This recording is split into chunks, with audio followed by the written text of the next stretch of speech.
Okay, if everyone can make their way to their seats so we can get started with session 7. But before that, Kirsty has an announcement. Yeah, just while people are filing in, I'm going to steal these moments to fulfill my debt to Kenny. Please take stickers.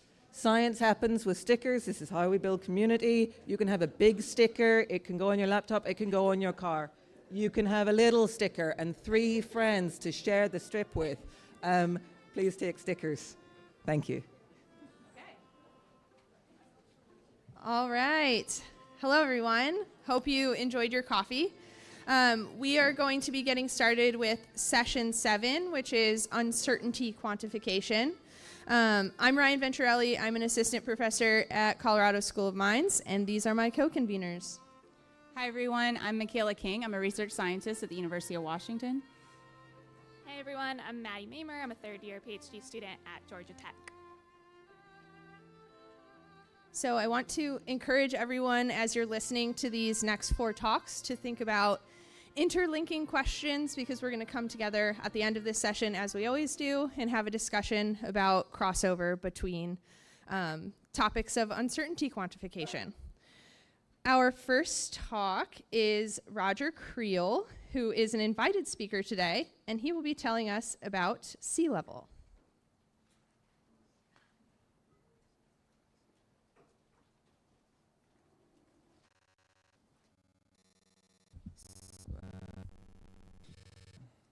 Hi, everyone.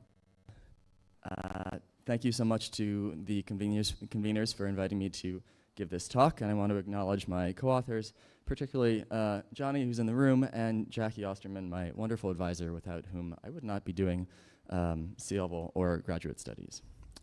So, some motivation for this talk. In the sea level community, we think about some key intervals in the past when temperatures globally average were warmer than today and sea level was higher today. This figure from Dutton et al. Didn't include mid-Holocene sea level, but I added it in because the International Panel on Climate Change has flagged it as one of these key intervals. So there's been a debate in the paleoclimate community for a long time about what global mean temperature was in the Holocene. Some folks are arguing that temperature was significantly lower than present throughout the Holocene. Other folks suggest that it was significantly higher. But really, for us, we care more about temperature at the poles because that's what ice sheets and the cryosphere is seeing. And I think the evidence is pretty convincing that temperature at the poles was higher at points during the Holocene than at pre-industrial. For this community, I think I don't need to spend a ton of time talking about how the West Antarctic ice sheet was probably smaller during the Holocene than at pre-industrial. A lot of the evidence for this comes from folks in the room, but that evidence is piling up. Similarly, on the Greenland ice sheet side, there's modeling evidence and field evidence that volume was probably smaller in the Holocene, a little bit earlier probably than the Antarctic ice sheet. And on the mountain glacier side, similarly, this figure is a bit busy, but follow time from the top of the figure to the bottom of the figure. And yellow here means that mountain glaciers were smaller than present. Blue means that they were closer to their Holocene maximum. So Holocene mountain glacier is probably smaller than in the pre-industrial. So that kind of adds up to this question. If Holocene global mean temperature, but really polar temperature, was higher than pre-industrial, we think, and ice sheets and glaciers were smaller than pre-industrial, was Holocene global mean sea level higher than pre-industrial? Less ice on land, more water in the oceans. And we have to ask this question because the state of the field on the sea level side is a bunch of studies from the mid-2010s suggesting that Holocene global mean sea level never was higher than present. These studies started off with observations of relative sea level, mostly from Southeast Asia and Australia, based on mostly corals and sedimentary samples and around 1,000 data. So they started with this sea level data, and then they iteratively optimized ice sheet models to come up with ice sheet volume and infer sea level. And this was the state of the field. Thankfully, Marion did my work for me, so I don't have to tell you how glacial isostatic adjustment works, and I'll take that time to move on. But the question of was Holocene global mean sea level higher than during pre-industrial?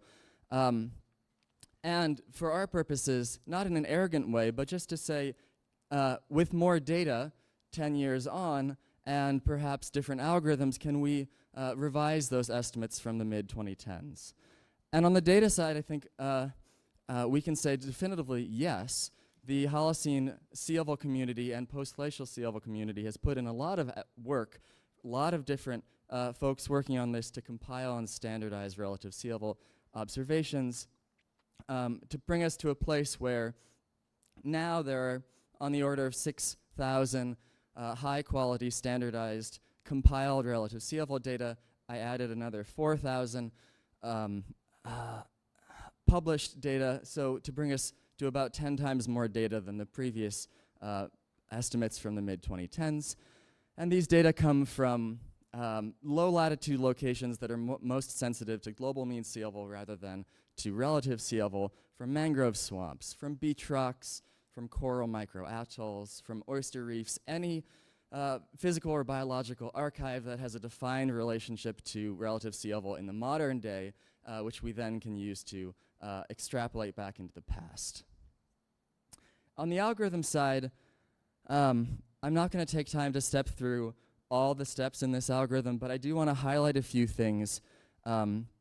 We created a large ensemble of ice sheets, 26,000 different unique ice sheets for histories for the last 80,000 years. We then predicted relative sea level from them for a range of parameters to get about 2.3 million different unique sea level histories for the last 80,000 years. It also turned out that nobody had quantitatively estimated mountain glacier volume from last glacial maximum to present, so we figured out a way to do that. I think it can be done better, but it was a first step. And similarly, how much the oceans expanded and contracted because of their temperature hadn't been estimated in a quantitative way. So we did that, plus a lot of computers.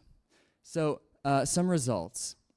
This is our best estimate for Holocene global mean sea level, and I want to focus your attention on the inset plot for the last 5,000 years. Our median estimate for Holocene global mean sea level places sea level about 30 centimeters higher than present in the last, or than pre-industrial in the last 3,000 years. A byproduct of this work was an estimate of Holocene Antarctic ice volume, which we also think was marginally smaller than pre-industrial. Another way to look at these results, though, is to say, when did global mean sea level hit its maximum? And I want to focus your attention on what the model learns, so what are relative sea level constraints plus Antarctic near-field constraints that we combined into the weights that we used are telling us, and that's that we cannot rule out that in this plot with maximum global mean sea level from 0 to 2.5 meters on the y-axis and time moving from 8,000 years to 0 on the x-axis, we can't rule out that sea level was as much as a meter higher than present in the mid-Holocene. On the Antarctic side, a similar story. We can't rule out that the Antarctic ice sheet was about a meter sea level equivalent, smaller than present in the mid-Holocene. And for this community, perhaps the more interesting result is to say which sectors of the Antarctic ice sheet were smallest. And we can zoom in to last 6,000 years and look at the sectoral analysis to say that we think most of the excess melt comes from the Weddell Sea and the Ross Sea. But caveating that if the ice models that we used in this algorithm don't include any Amundsen Sea excess melt, then we won't see it. So I encourage the ice sheet community to put more ice models online and make them available so that we have more options in the data assimilation community to test. And then finally, I want to project these results into the future to say how likely is it that future sea level will exceed the Holocene.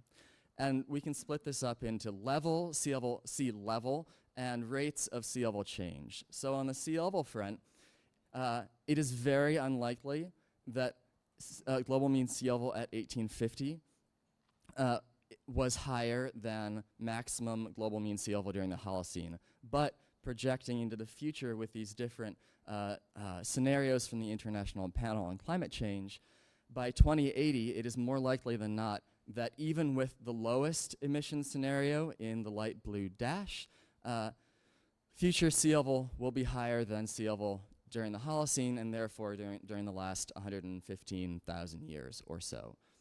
On the rates of change, this is a fairly busy plot, but what you should take out of it is that future rates of sea level change are very likely to be faster than rates of change over the last 5,000 years, but very unlikely to be faster than rates of change over the last 9,000 years. So in other words, this period of sea level stability during which we've built all of our cities and built our major infrastructure is we are going to exceed that period of 8,000 years or so in the next 100 years and come into a world where global mean sea level at least will be rising as fast as it was in the early Holocene. So with that, I want to put up some takeaways. How high did Holocene global mean sea level peak? Our best guess is that it was about 30 centimeters higher than present 3,000 years ago, but we can't rule out that it was as much as a meter higher than present. And did the Holocene West Antarctic ice sheet retreat and re-advance? Likely yes. So thank you very much.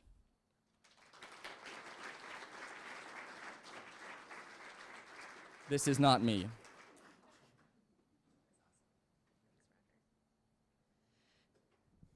Thanks, Roger. Just a reminder to everyone in this room, Roger and our next speaker are both students, so please evaluate them. We're evaluating. All right, and our next speaker is Sarah, telling us about rift propagation.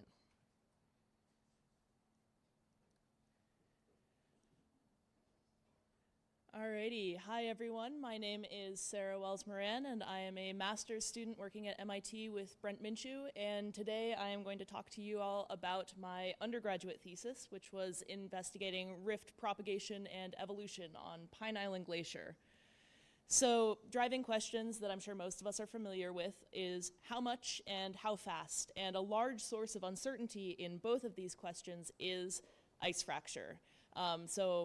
Specifically in ice fracture, the question that I'm interested in asking is, can we observationally constrain the conditions under which rifts form and propagate? So to do this, I track rifts on Pine Island Glacier from formation to calving using satellite imagery, and I analyze the stress states present during the evolution of the rift. So to do this, I look at Sentinel-1 imagery, and I track 2 calving events from their first visible time on optical imagery through to their calving event. So the first rift is visible on March 14th, 2015, and evolves all the way through to calving on September 23rd, 2017. Rift 2 is visible on June 27th, 2018, and calves large tabular icebergs on February 9th of 2020. So this is my identification of Rift 1. In this bottom corner, panel G, you can see the lines that I traced out to identify the rift, and it evolves pretty linearly over time. It initiates in the center of the ice shelf and slowly grows over time. Rift 2 similarly initiates in the center of the ice shelf. There is also a complex rift system that kind of forms from the right side of the shear margin as the rift gets closer to the calving front, which is an interesting thing that I will touch on later. So in terms of the strain rate data that I have these strain rate fields that are developed by Brent Minshew and Brian Reel. I have about 200 fields from 2015 to 2020, so very good temporal resolution. And this is showing the evolution of those fields over time. And I identify time points of interest and convert those strain rates to deviatoric stresses using Glen's flow law. So here are my primary results. These figures are a lot to take in, so I will kind of walk you through them. So on the x-axis, we have time. So each line of points is a snapshot of time. I draw a transect from shear margin to shear margin, crossing over the identified rift. And I define the left side of the shear margin as negative distance from the center of the rift, and the right side as positive distance. I also note the location of the rift tip at each time point. And then the colors represent the stress sampled at each point along the line.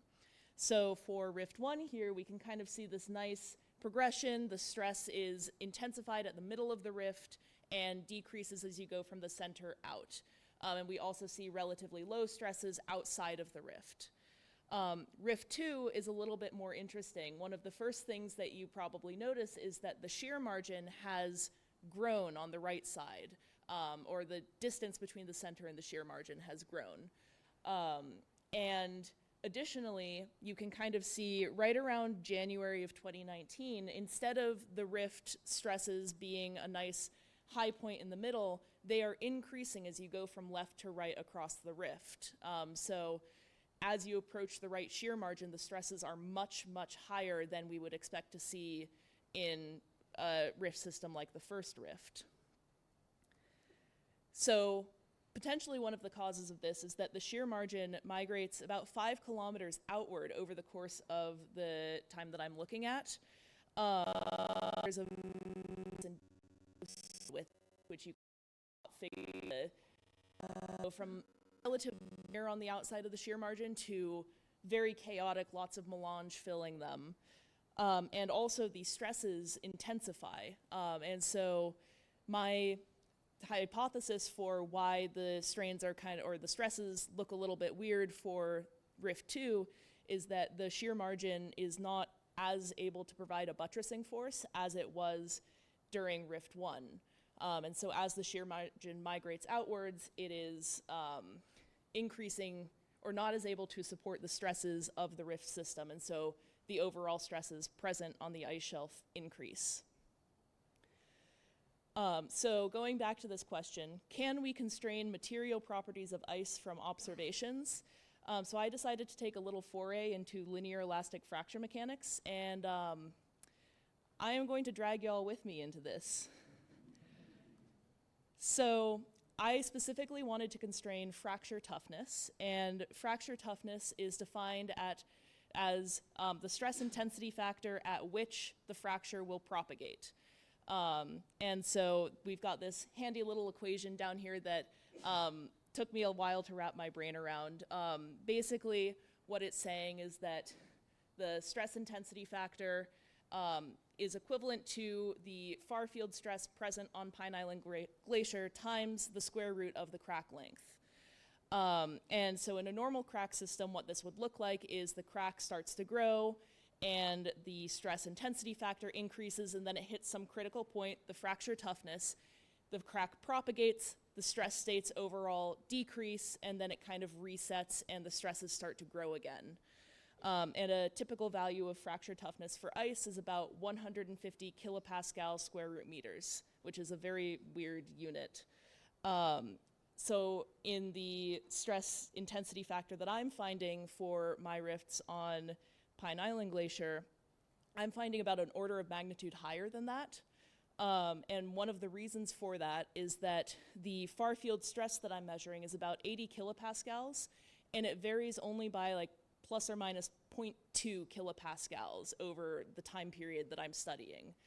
And so when the crack propagates on Pine Island Glacier, it is not releasing that stress. And so therefore the stress intensity factor is pretty much only dependent on crack length. So we need higher temporal and spatial resolution to more accurately constrain this parameter. Specifically, we need the timing of rift propagation because rifts do propagate episodically. And so if we know the exact time rather than like a general estimate of time between propagation, we can better constrain exactly what the stress states are at the time of propagation. We also need to better know the location of the rift tip. The images that I was using I could maybe have like a plus or minus 10 meter accuracy if I was really lucky on the rift tip. And so knowing the exact stress states at the tip of the rift is also going to be helpful in constraining this factor. In addition, knowing the depth of propagation is very important because as you increase in depth, the overall stress at a point increases. So this is just stress intensity factor at the surface that I'm looking at, but it would take more stress to propagate the crack at depth. So that is a very important part of learning or constraining this parameter. So some key takeaways. Can we constrain material properties of ice from observations? For fracture toughness, probably, but not from these data. For something like tensile strength, we can, and this is my second project, so if you're interested in that stuff, come talk to me later. It's very fun. And fracture initiation and propagation is happening at such small scales that we need even finer spatial resolution to analyze it, which, of course, all of the constraining uncertainties is finer temporal and spatial resolution. So it's always going to be a struggle to get that. But specifically for rift tips and propagation and initiation, finer spatial resolution is necessary. And thank you to the NSF and the WAIS Workshop for providing me with funding for this work and to travel here. And also I'm a student, so would greatly appreciate your feedback. Thank you.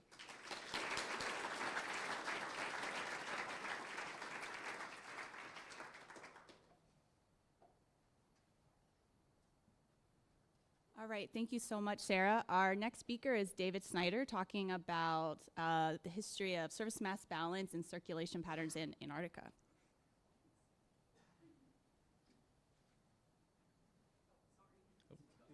All right, you did that.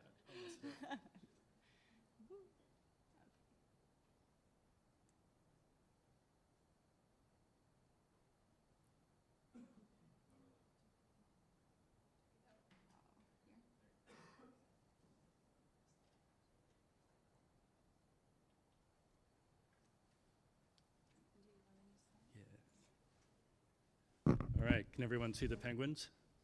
Okay, good, then we have the right slide show up. So I'm Dave Schneider. I'm a research scientist. I'm currently stationed at NCAR and also at CERES, which is an institute at CU Boulder. And first of all, thank you to the organizers for putting on another great workshop. I'm starting to feel like an old timer here. I'm not a student. The previous two speakers are a tough act to follow. So thank you to them for inspiring me to try to give an interesting talk. And thank you to all of my co-authors and collaborators for making this work possible, doing a lot of, pretty much all of the groundwork for the things I'm kind of synthesizing here. And also thank you to the NSF, which has funded the vast majority of the work that I'm presenting.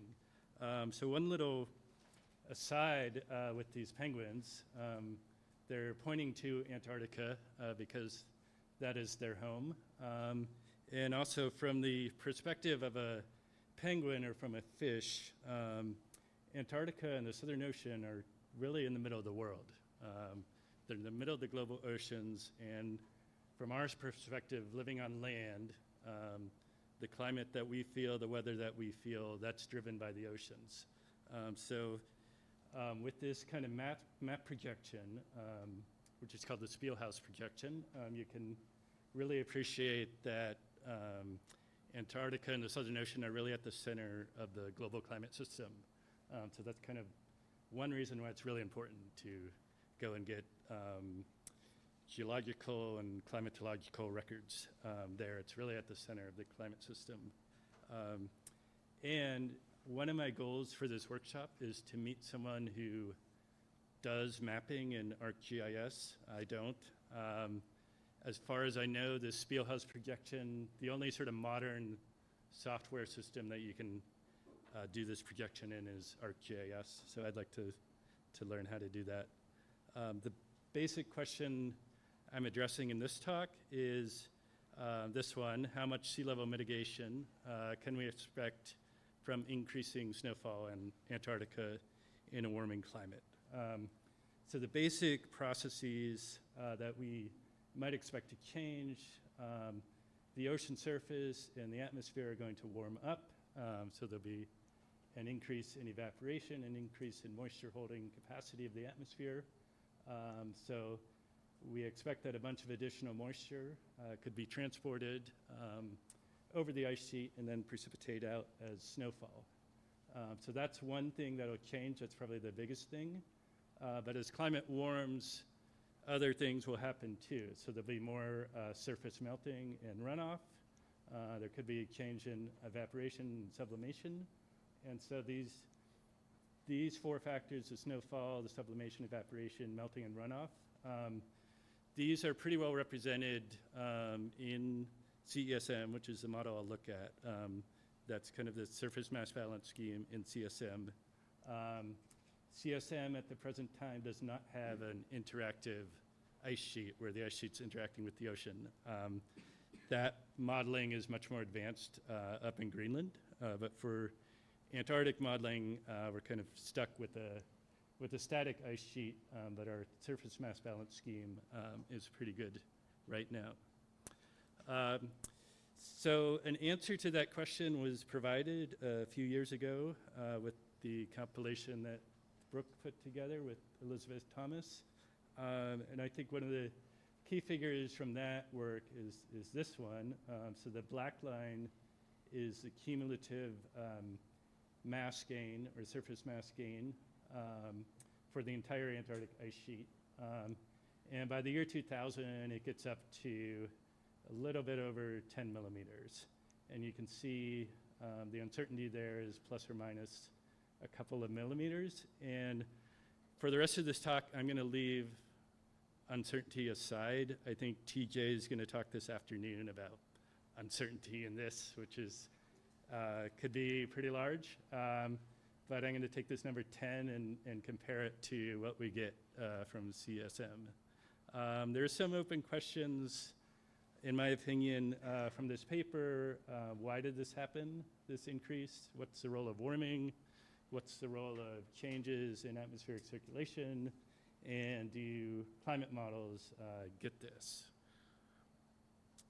So what my objective here is to compare the Medley and Thomas reconstructions and this atmospheric circulation reconstruction from Gemma O'Connor. I'm going to compare that with surface mass balance and atmospheric circulation in these CESM ensembles. So we have multiple ensembles that we look at. So first of all is this all-forcing ensemble. And this is kind of our bread and butter ensemble that all the major modeling centers do for CMIP6 and do the big intercomparison. And so this includes all our historical forcings that we know about. And then that's usually not quite enough constraint to bring the model kind of close to the real world. So one of the ensembles we do is Pacemaker, where we nudge the SST anomalies in the tropical Pacific to the observations. And so that brings it, at least for the tropical Pacific, but all the teleconnections that emanate from the tropics, that brings them a little bit closer to reality. That's run over 1880 to 2014. Then a fairly new set of ensembles that was just published this year are these single forcing ensembles. So here we just change one parameter at a time. So we have greenhouse gas only, aerosols only. And then this one is called everything else. So this includes our stratospheric ozone depletion, as well as some of the natural forcings like changes in volcanic activity, changes in solar activity. And then finally, we have an uncoupled atmosphere-only modeling where we've prescribed the SSTs and sea ice concentrations from observations. So starting here, this is the Medley and Thomas data, kind of regridded to the same grid as CESM, and then I had to put it on a different baseline. So we end up with 11 millimeters of sea level offset by the year 2000. If we take that all forcing ensemble. We have a pretty good tracking. If you look between the black and the blue line, pretty good tracking to about the mid-1980s. And then the all forcing ensemble over-predicts this surface mass balance change compared to Medley and Thomas. So it gets up to 16 millimeters. If we run it with just greenhouse gases only, it gets all the way up to 21 millimeters of offset, which is a lot, which would be amazing if that happened. It would offset a lot of the dynamic ice loss, but that has not happened in the real world. One of the things that was a surprise to me, I don't think about anthropogenic aerosols as being super important in the southern hemisphere, but they turn out to be. They cause a global cooling, so they've offset or added 8 millimeters of sea level. If you simply add those together, you get a pretty close number to the observations of 13 millimeters and a pretty good, it's pretty linear to about 1980, and then it kind of ramps up at the very end there. If we look at ozone and the natural forcings, they're pretty much causing no trend until about 1975, and then causing an increasing positive trend, ending up at 2 millimeters of offset. This pacemaker run is kind of a kitchen sink run that includes all the forcings as well as the tropical SST nudging, and that ends up with 13 millimeters. And so it millimeters of the 20th century. And if we kind of add up all these individual single forcing ensembles, then I was pretty excited to find that we got a number of 11 millimeters, right around what Brooke got. And so the difference between this kind of gray line and the black line, it's probably due to some nonlinearities in the model where all these different complicated forcings are interacting and kind of end up over-predicting what the surface mass balance is. And this prescribed SST ensemble doesn't really work. So we keep thinking, well, we're going to constrain the model more by prescribing the SSTs. But it turns out the coupling between the ocean and the atmosphere really matters to get this surface mass balance right. So this method of prescribed SSTs just didn't track the observed history at all. So that was kind of a surprise to me. How many minutes do I have? Like 0. Okay, so that's kind of the good results. The sort of bad results are that basically all that's explained by temperature. So if you add greenhouse gas and aerosols together, that's really what explains the global temperature. That's really what explains snowfall increasing. And if you look at right now, globally, 2023 is on track to be the warmest year on record. And of course, society hasn't made much progress in reducing greenhouse gases. And so those are record highs.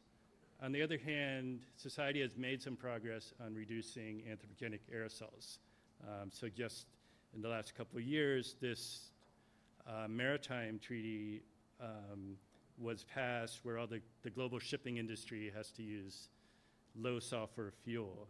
So there's actually been kind of a reduction in aerosols across the oceans, and those interact with clouds. So there's probably been a reduction in cloudiness, contributing to this warming.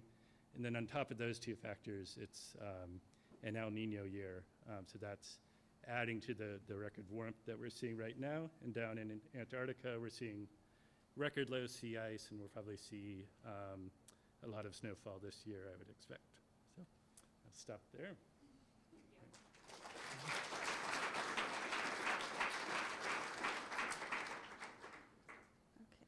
So our next speaker is going to be Meghana Ranganathan.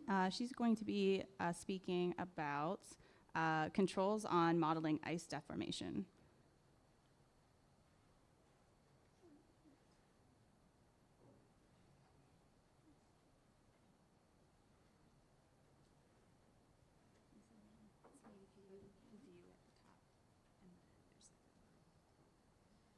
Full screen mode, just about where you are.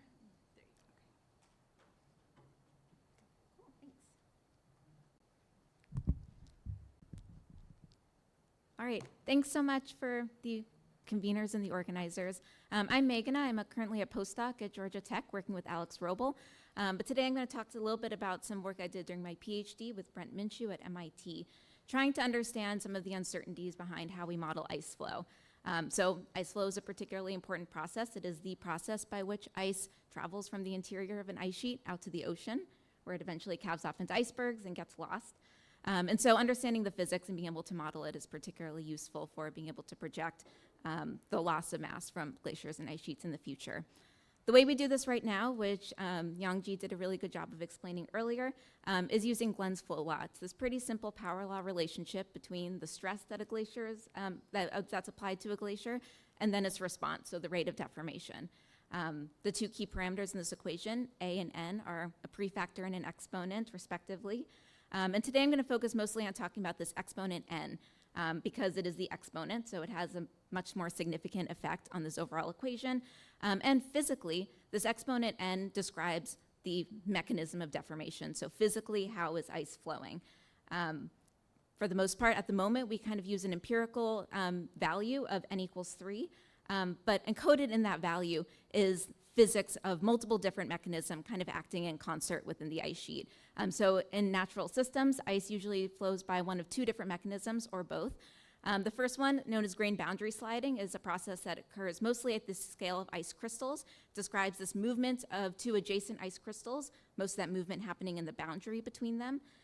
The second mechanism, dislocation creep, describes creep that's at the molecular scale. So it describes this movement of these defects through the molecular lattice in ice. The important part is there's these two different mechanisms, and these two different mechanisms carry with them different values of N. If ice was flowing entirely by dislocation creep, for example, the appropriate value of N in Glen's flow law would be 4. For grain boundary sliding, that value is 1.8. So understanding which of these mechanisms is dominant in natural systems and what the balance between these two mechanisms is useful in understanding what values we should be using in our ice flow law. So the way we approach this is by defining this parameter gamma, because you can't have too many parameters and things, that describes essentially the fraction of dislocation creep. So in some bulk of ice, how much of that ice is flowing by dislocation creep? 1 minus this parameter describes how much of that ice is flowing by grain boundary sliding. This is a particularly useful parameter because it gives us a sense of how we should be modeling ice using Glen's flow law. If this parameter gamma is 1, we should be using a value of N equals 4.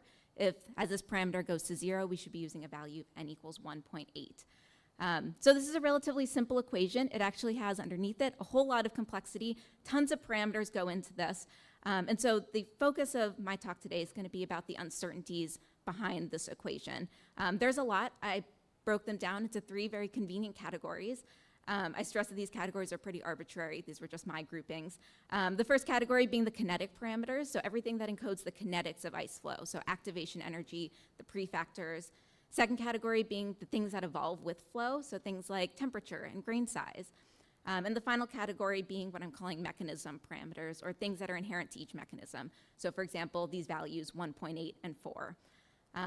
Tons of uncertainty in this. All of this uncertainty together encodes the uncertainty in how we should be modeling ice flow.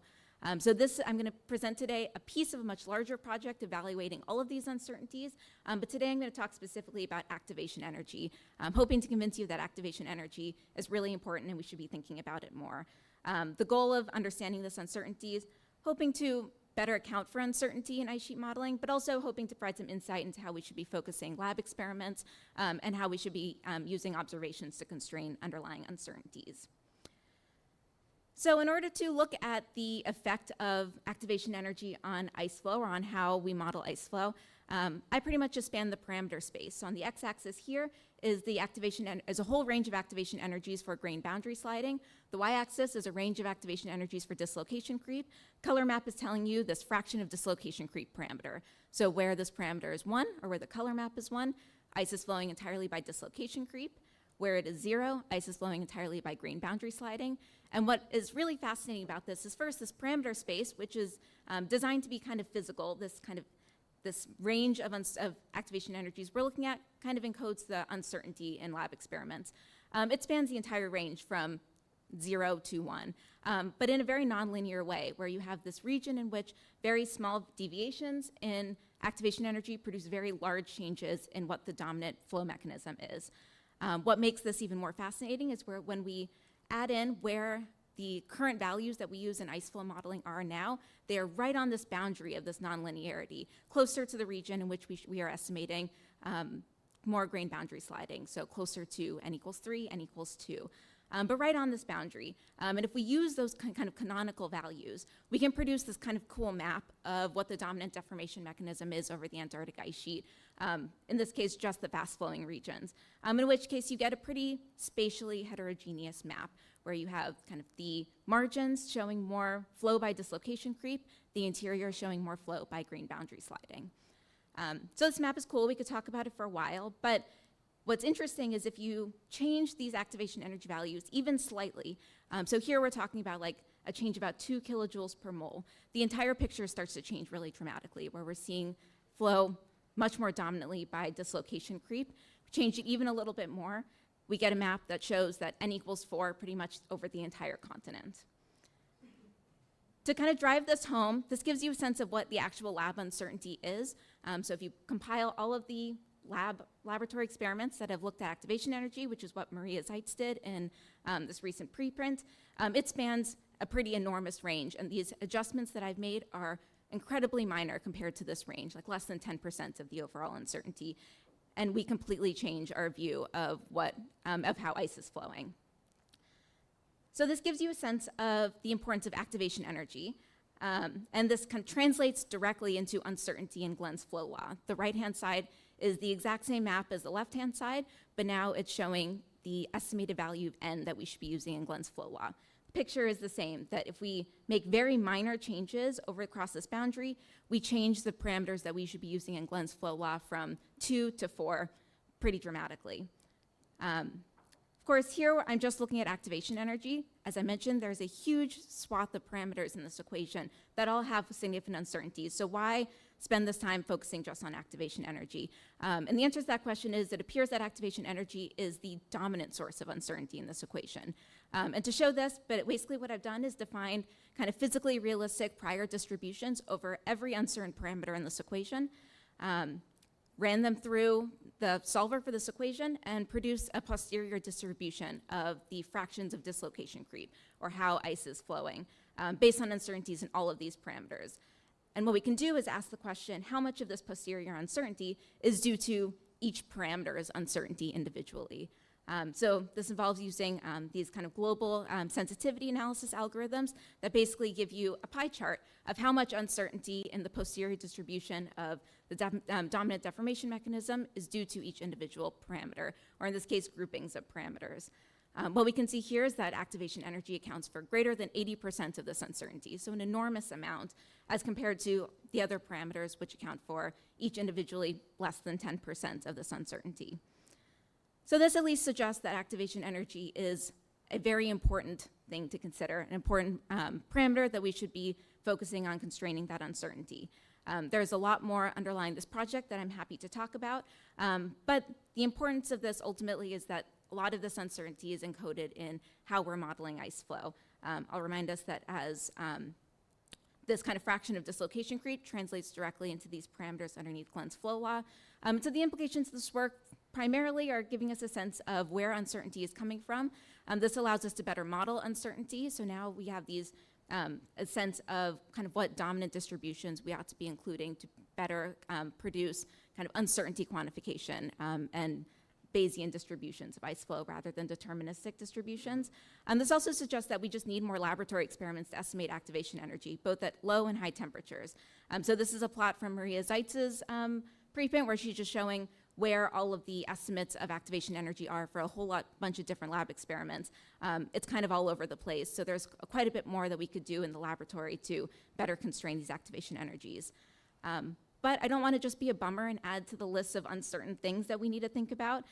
There's a chance that we could actually possibly use this knowledge to better recalibrate our activation energy values. If we know that activation energy is the dominant source of uncertainty, then when we produce estimates, for example, of the value of n with using these canonical laboratory experiments, we can compare them to new observations of what the value of n actually is in those regions. So an example of this here is that if we use these kind of canonical laboratory values and we estimate what n should be on the Ross ice shelf, we get a value of about n equals 3. We can compare that to a recent study by Joanna Milstein that used observations to show that in these regions n is 4. And we can actually propose a minor recalibration of these values to ensure that our model estimates are matching observations. I'm not saying this to suggest that we should all be using these recalibrated values right now, but this gives us a sense that we can actually use our knowledge of uncertainty to constrain the uncertainty rather than just to quantify it. All of this is in service of answering these questions of how well do we understand ice physics and can we improve our model representation of ice flow? Takeaways being activation energy is super important.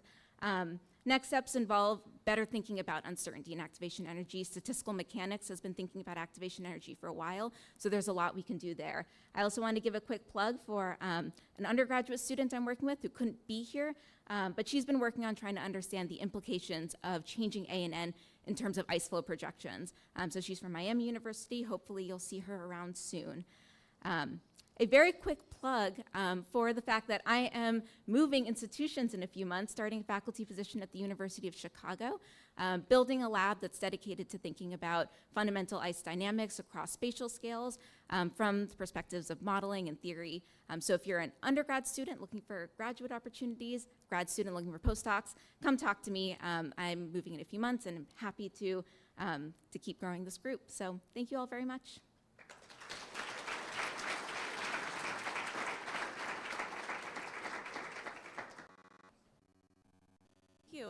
I think our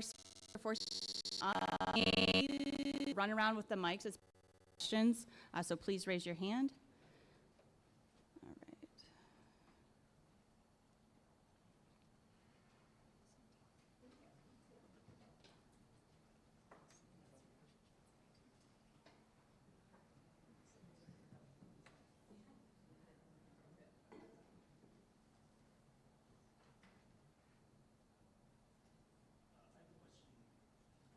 For Meghana, and that's that you talked a lot about, it was a great talk first of all, but you talked a lot about the uncertainty with activation energy and different approaches for estimating it. And I was wondering if you could maybe talk a little more about what is the underlying uncertainty? Is it our misunderstanding in the strength of a hydrogen bond? What is the physical processes? And you talked about statistical mechanical approaches. And I'm just curious to hear more what you're thinking regarding that. So do we dive into these fundamental physics that have sort of been there, but maybe not fully explored and are difficult to explore from a theoretical viewpoint? Or are you suggesting more of a probabilistic approach? And how does that feed back into better estimates for what the flow law should look like?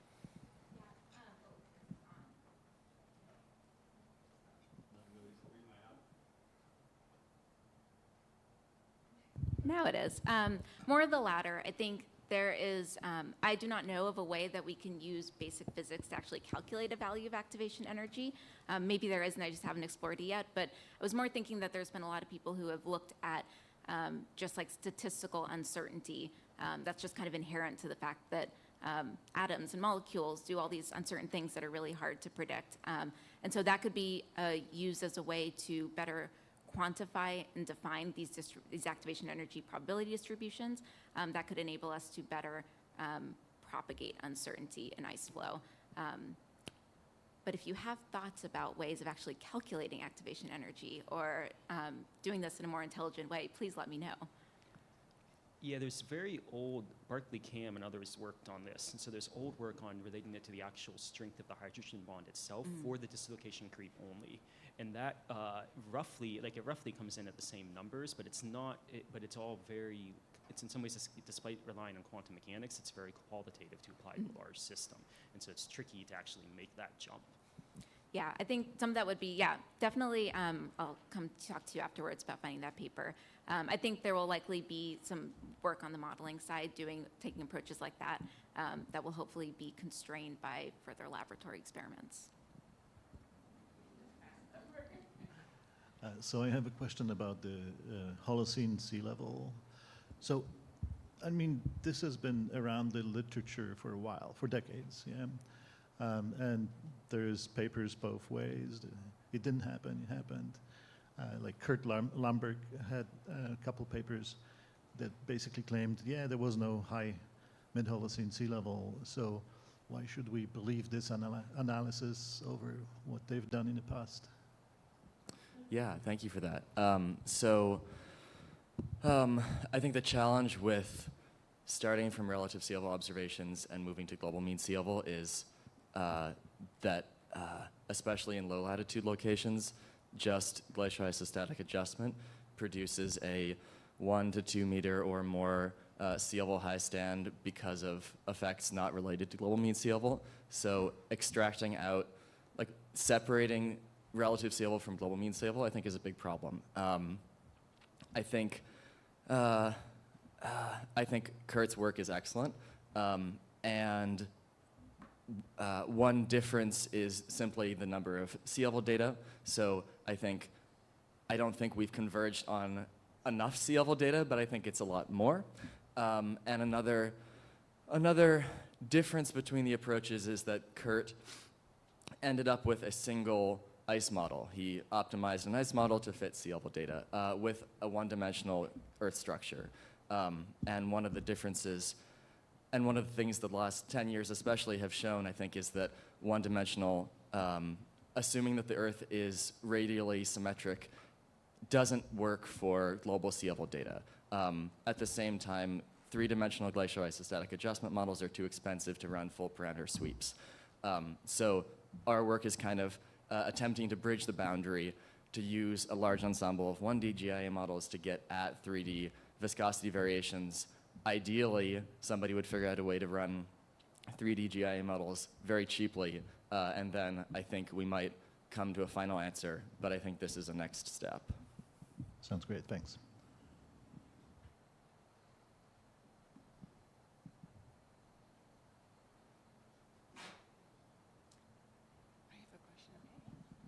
All right, I have a question for maybe most of the panel. So I was wondering if you think the bulk of the uncertainty stems from either insufficient observations or a lack of understanding the underlying processes. So for example, Sarah, you spoke about how pinning that the starting point of the rift, you could maybe estimate it within plus or minus 10 meters. But you also mentioned understanding the differences in rift propagations of the two examples on Pine Island. That's still a little bit unexplained, and maybe it has to do with melange being in place for one and not the other. So just kind of curious how the panel feels about that. Yeah, I can start on that one. I think there is value in both observations and constraining these underlying properties of ice, and I think my work is primarily using observations to constrain those properties, and I think observations are good because laboratory experiments can't replicate the conditions and timescales under which ice deforms. And so a lot of the laboratory values that we see for example, tensile strength of ice are like 1 megapascal, whereas like in the field we see like maybe 100 kilopascals. So there's this big difference between laboratory and observational. And now that we have all of this observational data, it's very important to analyze that data to further constrain these kind of fundamental properties of ice that we're still kind of working on, like n equals 1 or 4 or 3 or activation energy. I think all of that can be benefited from observational studies. Yeah, for the climate processes in the Southern Hemisphere, I'm definitely going to go with observations. When we're comparing like a climate model like CESM with reanalysis, like we're really comparing two models, and then all the reanalyses use different models. So that's why things like Brooke has done, like synthesizing all the ice core records and then gridding them, grounding them, where the time information in that reconstruction comes from the ice cores. It doesn't come from the reanalysis. That's super valuable. And this gives me a quick minute to say what was in the rest of my talk, which was the atmospheric circulation history. So many of us in the community have interpreted the atmospheric circulation for the period since 1979, which is the period when we think the reanalysis is pretty decent, but then this reconstruction that Gemma O'Connor has done really shows the timing of the strengthening of the westerlies is really different from what we think it is based on reanalysis. So there's definitely a trend from 79 to present, but there's also a much earlier trend, and we can only understand that from observations.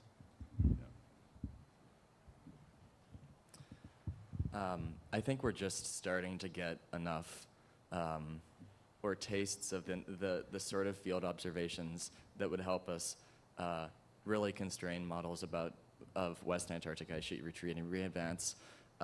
So I think until we have those tie points, if we don't have any observations saying yes or no, a certain area of WAIS retreated and readvanced, then the modelers won't know to attempt to push their models in that direction, and then the data people won't be able to constrain to assimilate data and models to get hopefully a synthesis. So I think we need to as a community, lift up and fund the people who are doing the hard work to get constraints from West Antarctica about Holocene history.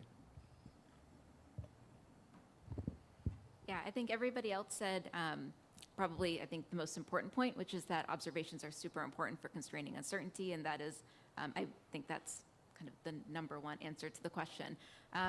So I guess what I would add is that I think there will always be uncertainty, and so as we continue to constrain uncertainty, I think it's important to remember that carrying and propagating uncertainty will always be important. I think that's what I found really neat about this activation energy study was activation energy is something that will inherently always be uncertain. That's like statistical mechanics.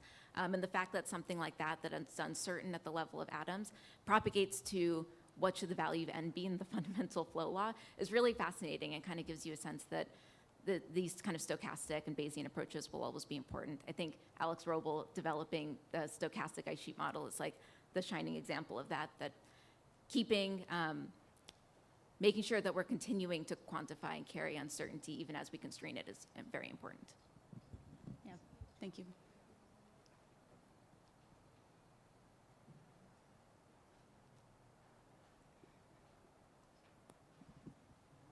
Quick question for Roger. So you talked about the sea level indicator data set that was present in the mid 2010s and now the updated one. I'm just curious about what is kind of the distribution of kinds of sea level indicators in the 2010s versus the ones now? Were the sea level indicators that you added similar overall distribution of kinds? And if not, were the kinds that you added as sea level indicators, do they have similar uncertainties to where they actually record sea level, if that makes sense? Yeah, thanks for that. I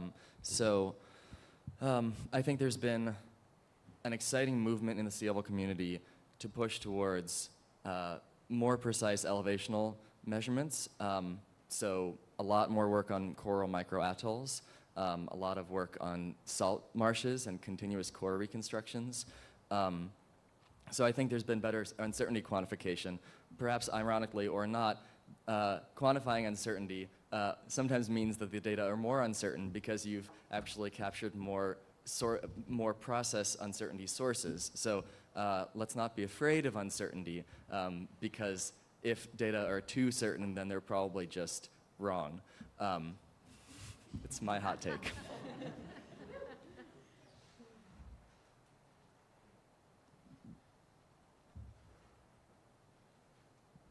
It's just a question about ice rheology. So it seems like with ice shelves, the data that you're mainly using is just surface velocity and layer thickness. What are the prospects, and I'm sure great difficulties, in doing measurements of coring measurements to get grain size, temperature, potentially stress from borehole breakouts? With infinite money, what would you do?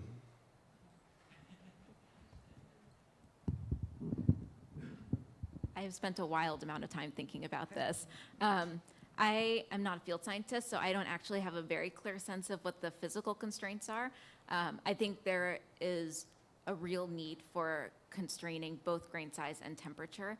I think that there are people making strides in the radar world in terms of the temperature question, which is really exciting, and I think there seems to be a really promising path forward there. I think grain size is maybe the parameter that's getting left behind, because I think, as we mentioned in the last session, it does not seem like there's a good way beyond drilling a core to estimate that. I think my understanding from being not a field scientist is that the most interesting regions where grain size is doing crazy things are also the regions in which it is physically very difficult to get to, things like shear margins. So there are some people who are working on smaller glaciers. So Chris Gerby did a study on grain size in Jarvis Glacier in Alaska. It's a much smaller glacier, but was able to drill through a shear margin because it's a smaller glacier and a little bit safer. So I think getting creative and kind of extrapolating some of our data from regions that we can get to try to understand regions that maybe we can't get to are probably going to be important. But grain size and shear margins, that's my jam. I would love if we could get something like that. My understanding is that would be really difficult. I would say that the challenge with drilling cores is primarily the spatial resolution. The amount of time it takes to get a single core would be challenging to extrapolate over large scales. So, for example, Pine Island Glacier, like it was about 20 or 26 kilometers between the shear margins. And so if you take 1 point per kilometer, that's 26 points. And so extrapolating especially stress fields from that, it would give you a very coarse data set. And for processes like rifts, which initiate on very small scales and propagate, and you need very precise locations for stress and propagation for rifts, I would be concerned about the spatial resolution of the data that we would get from coring. In money, I was that's also, that might accelerate sea level rise a bit. I think we have time for one more question before we have to get to the next session. I'll let the runners decide on that. Yeah, sorry, just an extension to that.